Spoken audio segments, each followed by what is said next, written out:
Korang pernah tengok tak jerung ganas tiba-tiba termuntah lepas gigit mangsa dia? Kenalkan hagfish atau belut lendir. Binatang zaman prasejarah ni tak ada rahang, tak ada tulang dan rupa dia memang buruk gila. Tapi jangan main-main, dia ada sistem pertahanan diri yang paling menjijikkan dalam dunia.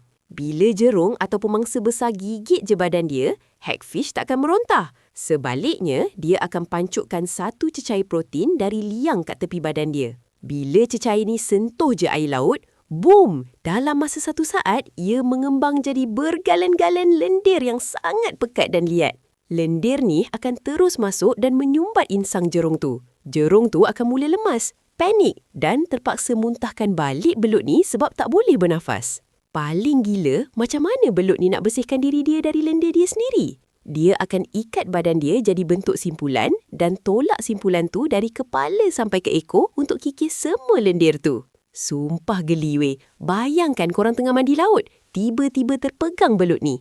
Confirm berlendir satu badan. Kalau geli, jangan lupa komen tau. Like dan juga share sekali.